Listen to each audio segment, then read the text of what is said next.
All right, g'day YouTube. Hey guys. So today I'm going to be making a video about stage 5 of a narcissistic relationship, which is the cognitive dissonance stage. And if what I'm explaining to you and so on and so forth doesn't sound too clear cut, precise, and this would be why. The reason why is because I'm actually currently going through the stage 5 myself, the cognitive dissonance stage. So everything is not completely clear to me, but I feel like producing this video now will help give you guys clarity for somebody else possibly getting ready or preparing to go through this stage.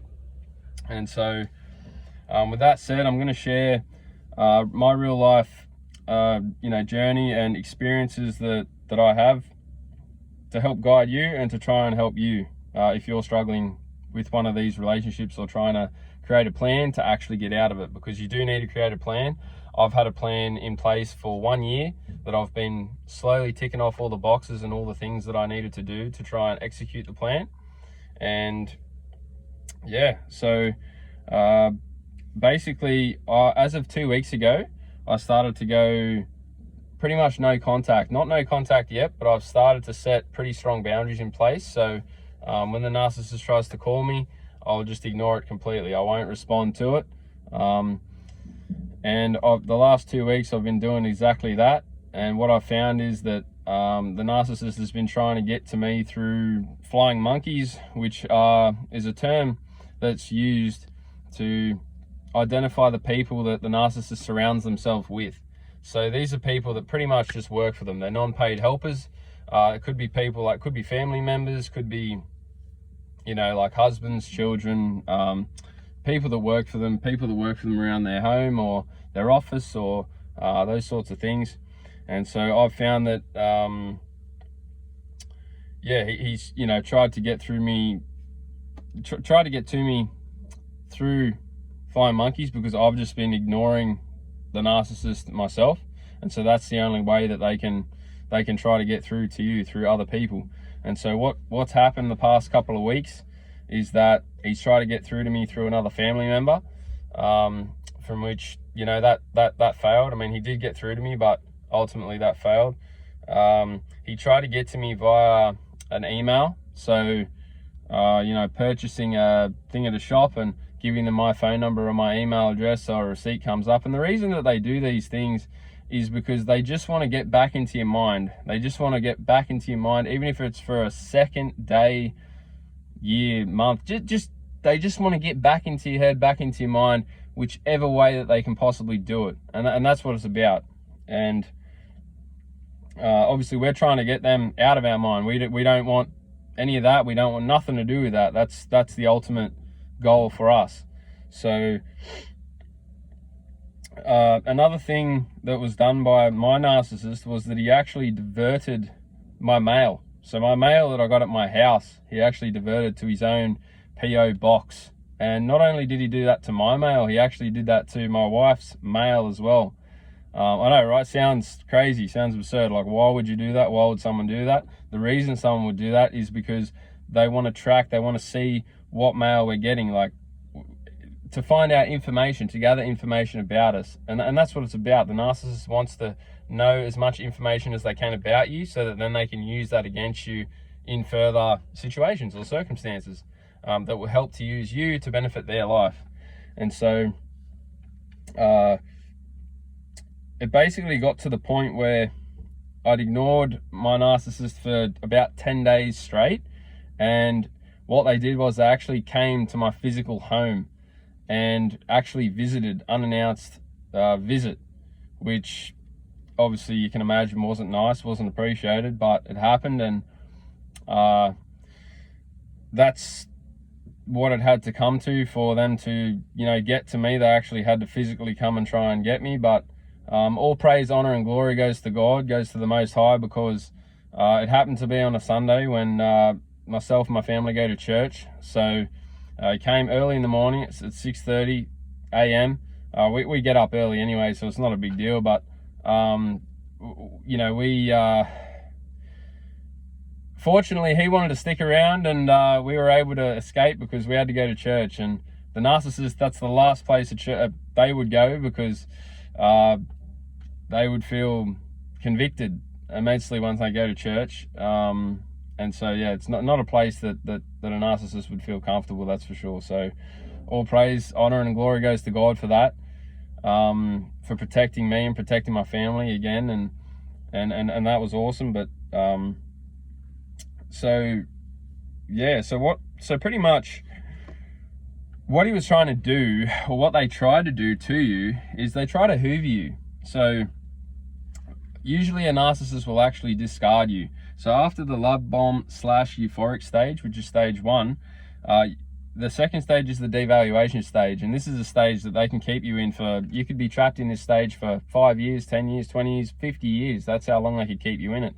And what it is, it's just the stage where you're trying to get back to the love bomb / euphoric stage of the relationship. And this is a stage where they build you up, they make you feel great and wonderful, everything's too good to be true, and that's because it is. And then, so what do they do after that? They devalue you, they bring you back down slowly, and unfortunately you're going to take a hit. It could be your physical health, could be finances, could be spiritually, emotionally in particular, which is massive.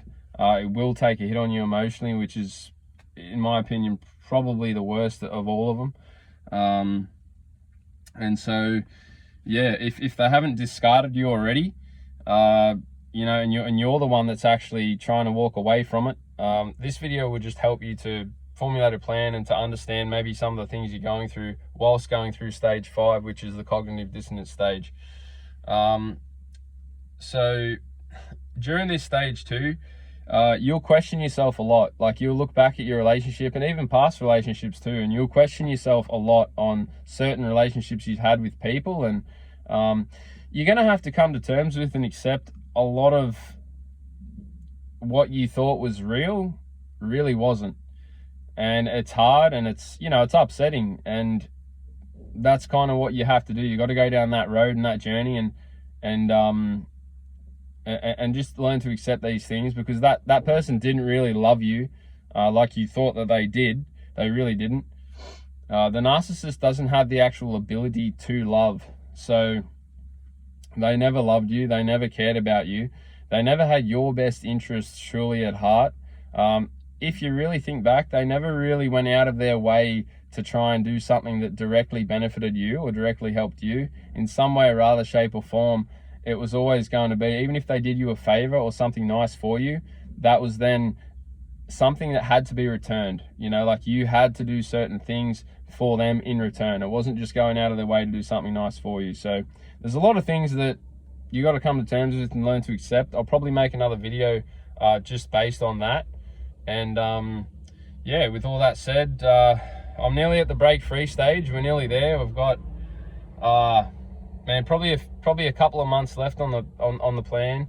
And once that's been executed and done, I'm looking forward to the break free stage, which is stage 6. And yeah, they finally do leave you alone. They get it, they understand, and they then go on to new sources of supply, which is obviously not ideal. But as far as you're concerned, you just don't want them to have anything to do with you, and that's the goal for you.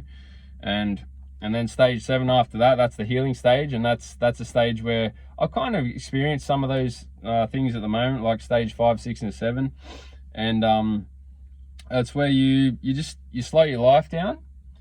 You start spending time with yourself and really understanding yourself as a person, and who you are, and the heart that you have, and the love that you have for people. And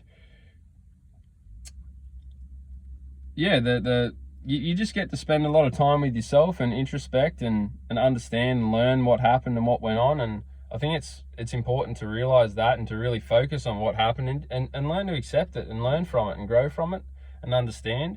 And you know, some of the tools that I've used are going for long walks, journaling,